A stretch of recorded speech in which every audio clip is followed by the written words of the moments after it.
What's up guys, and welcome back to my YouTube channel.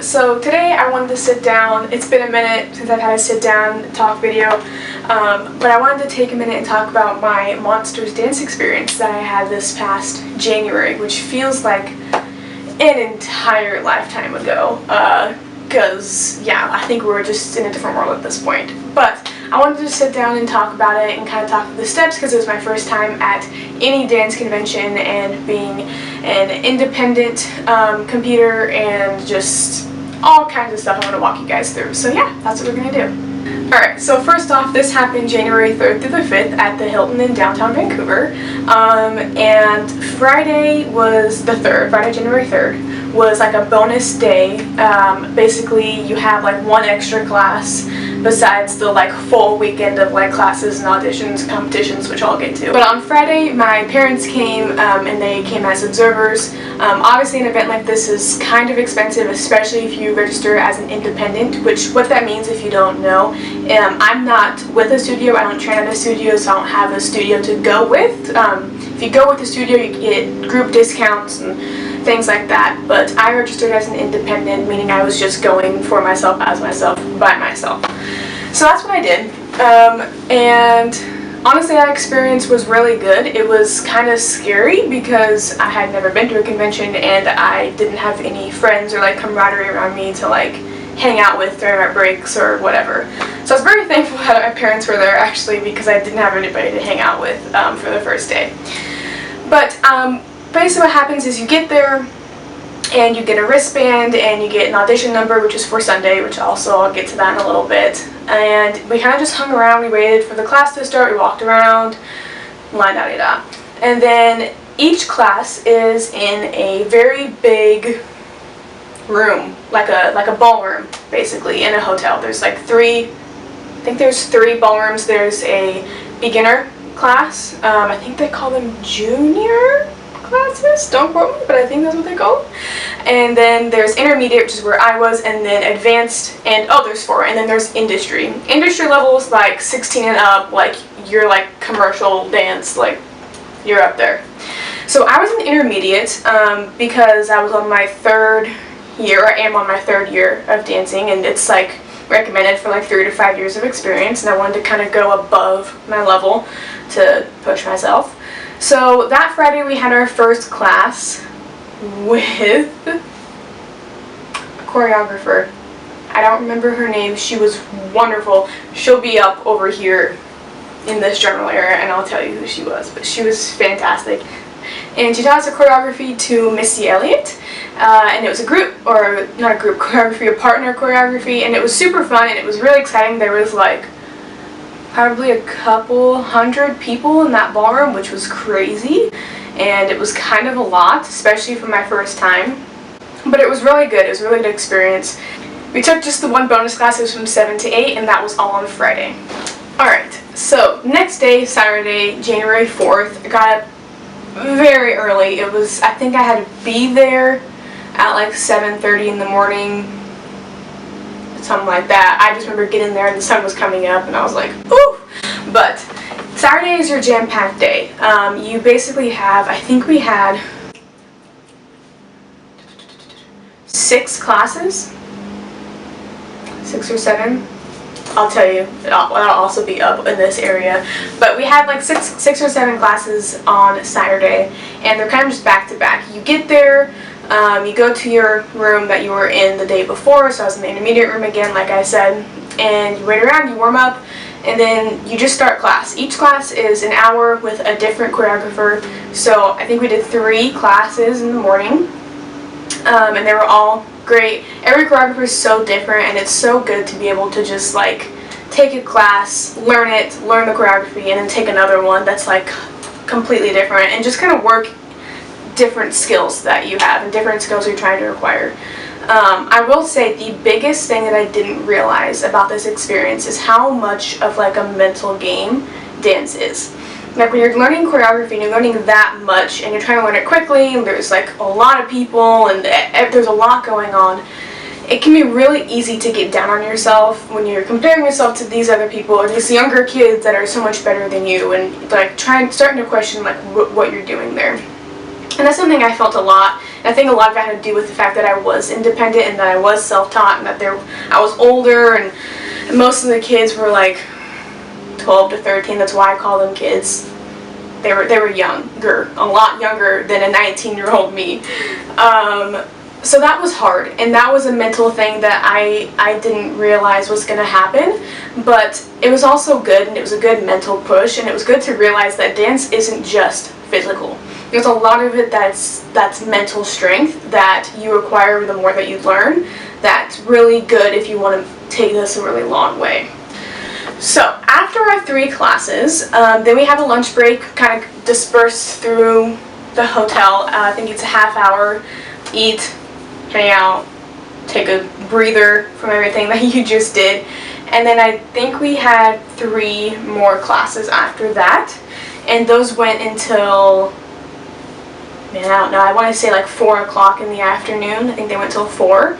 And then I went home, and then I showered, and I ended up going back that night to the hotel because that's when the competition was. So in the competition section, you can participate, but to compete you have to be with a group or a studio, I believe. If not, I will correct myself, but I think that is correct.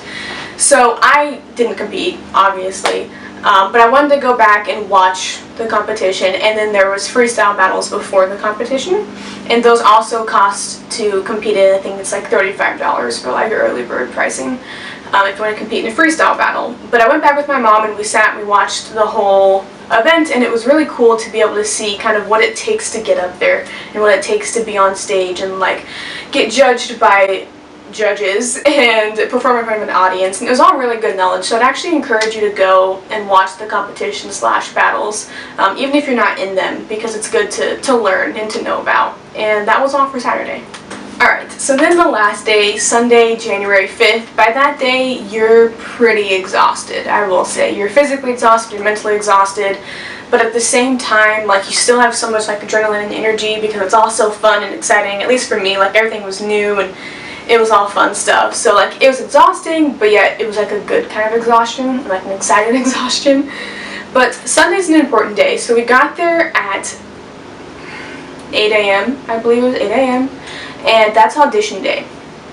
Basically what this means is anybody who signs up for this convention is eligible to audition. You don't have to, but I would highly recommend it, and I'll tell you why. You get your number when you check in, and you learn a routine. For us, we learned the routine the day before, which I don't know if that's the same for every city or if that's just how this choreographer did it. Her name was Rhapsody James. Super cool. Go check her out. Loved her class. We learned the choreography the day prior, and she told us on Saturday that like that's what we're going to be using in our audition. So we had some time to kind of prepare and learn it, but it was advanced choreography, and so it was pretty hard and it was kind of scary. But that morning, we all came back into the same room we'd been in, but there was no parents / observers allowed, so it was just dancers and Rhapsody and a few other judges / critique people for the audition.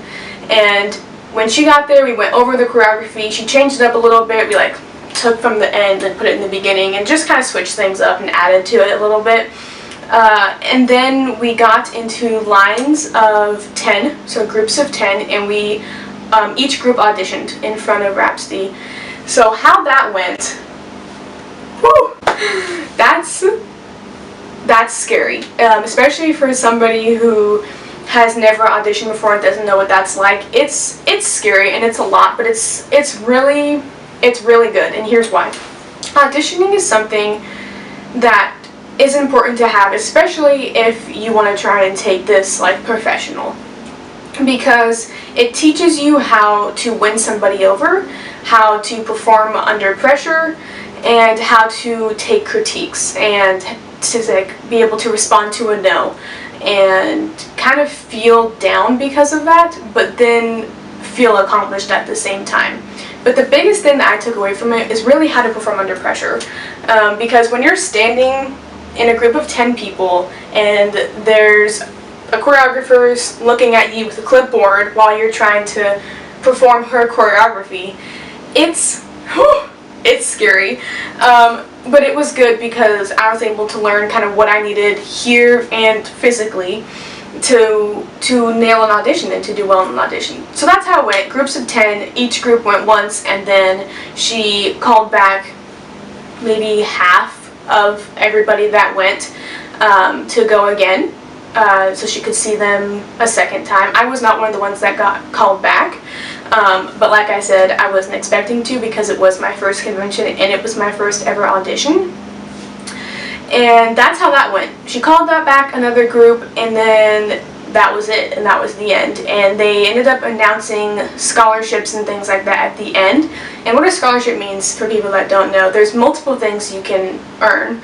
And one is like a city scholarship, so you don't have to pay for a city to go to one of these conventions. Or there's one to be a cast member, either on the kids cast or like I think it's 16 and up cast. And then there's like multiple other like studio scholarships. One's for Team Millie TV and either an online scholarship, or there's ones for like to go to Millennium Dance Complex in LA and take some classes there and things like that. So they all vary, and they're all chosen by the choreographer that was in the audition. So that was the audition process for Monsters.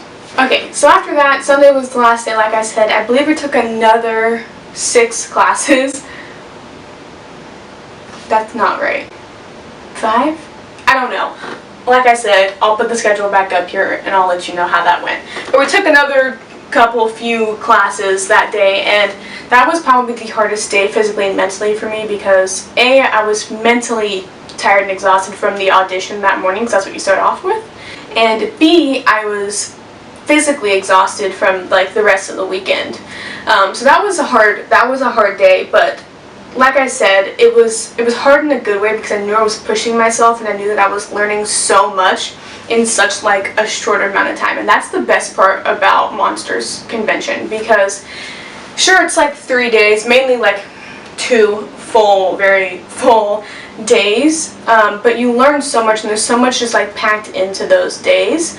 And just being able to soak up all this knowledge from these like renowned choreographers that are working with so many people and just doing amazing things, it's a wonderful opportunity.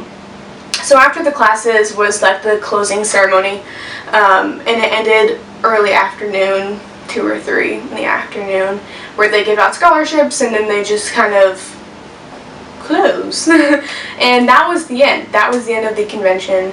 I would highly recommend going. No matter your age or your skill level or anything, it's really scary to go when you're old and a new dancer. Like, those are 2 things that are like... But the best part that I have found about Monsters is the fact that anybody can go, and anybody can go into any level. There doesn't have to be a certain level of experience and age correlation for you to go into a level. Like, I can go into intermediate, even though it's recommended for 12 to 15-year-olds, but because I'm in the dance experience realm, I'm still able to go into that level, and that's really cool to me. And the second thing is being able to register as an independent. So if you're self-taught, or if you just don't have a studio 1 year, or whatever your case is, you're able to go to this convention still and still take in so much knowledge and information, and that was the best part for me. Alright guys, so that was my Monsters dance experience this past January. I'm very excited because I will be going back again for Monsters A-List, which sounds fancy, but really I'm just going to be doing the same thing and taking the classes. I'm not going to be competing. The cool thing about A-List is, as an independent, you can compete at the A-List competition, but I'm not going to compete this time just because it costs extra. But yeah. So I will be going back whenever that happens. It has been postponed. It was supposed to be in the beginning of May, but that's been postponed also. So probably sometime this summer I'll be back and I can give you guys another update, hoping to be able to maybe like vlog that and kind of give you an experience of what Monsters is like while I'm there. But that's been my experience. I'm just one person. It's different for everybody, but I would highly recommend going to a convention and doing that experience, because it was good and it was rewarding, and it gave me a lot of hope and confidence in my dancing that I didn't know that I needed. So that's that, and I will talk to you guys later. See ya!